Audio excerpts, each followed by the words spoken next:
the standard, I am prepared this morning to discharge my burden of proof, because he who alleges must also prove. And I am ready to discharge it to the required threshold. Therefore, Mr. Speaker, in consideration of the time that I have been given, allow me now to go to the specific grounds. Ground number one, Mr. Speaker,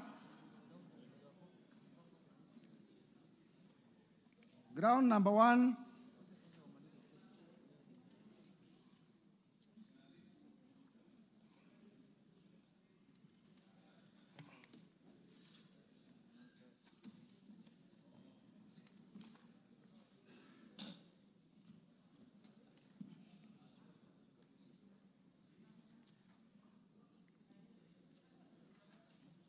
briefly.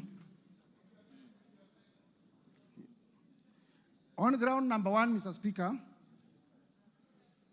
we have alleged that the Deputy President has grossly violated the Constitution, and particularly Article 10(2)(a), Article 10(2)(b) and C, Article 27, Article 73, Article 75, Article 129, Article 147, and Article 131.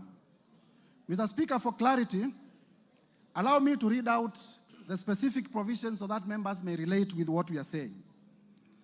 Article 10 is about national values and principles of governance. Article 10(2)(b) states as follows: the national values and principles of governance include patriotism, national unity, important national unity, sharing and devolution of power, the rule of law, democracy, and participation of the people. B, human dignity, equality, social justice, inclusiveness. Underline the words national unity and inclusiveness. C, good governance, integrity, transparency, and accountability. Mr. Speaker, we have also alleged that the Deputy President has breached Article 27 of the Constitution. Article 27 of the Constitution is about equality and freedom from discrimination. In particular, the Article 27(4) states as follows: the state shall not discriminate directly or indirectly against any person on any ground, including race, sex, pregnancy, marital status, and so forth and so forth. Important, the state shall not discriminate. Mr. Speaker, we have also alleged that the Deputy President has breached Article 73(1) of the Constitution. In particular, Article 73(1) is on leadership and integrity, and it speaks to the authority that is assigned to a state officer. And it states as follows: Article 73(1)(a), that the authority assigned to a state officer is a public trust to be exercised in a manner that is consistent with the purposes and objects of this Constitution. Article 73(2)(b) states that the guiding principles of leadership and integrity include objectivity and impartiality in decision-making, and in ensuring that decisions are not influenced by nepotism, favorism, underline favorism, other improper motives or corrupt practices. Mr. Speaker, we can go on and on to demonstrate in Article 75 and Article 75(1)(c) that the conduct of a state officer shall behave, whether in public and official life, in private life, or in association with other persons, in a manner that avoids C, demeaning the office that the officer holds.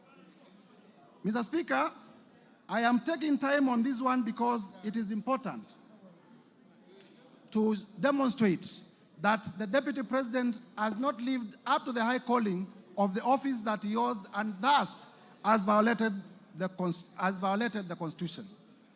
Article 129 is about the principles of executive authority. And particularly, we have said that the Deputy President has breached Article 129.2.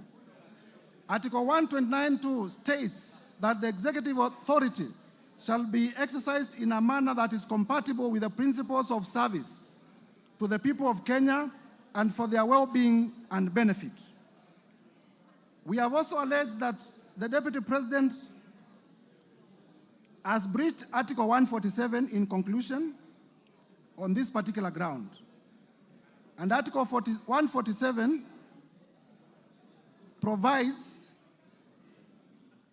is about the functions of the Deputy President. And it provides that the Deputy President shall be the principal assistant to the President and shall deputize for the President in the executions of the President's functions. Article 131 is the one that provides for the authority of the President. And under 131.2, it provides as follows: that the President shall A, respect, uphold, and safeguard the Constitution, and C, promote and enhance the unity of the nation. Promote and enhance the unity of the nation. Mr. Speaker, it is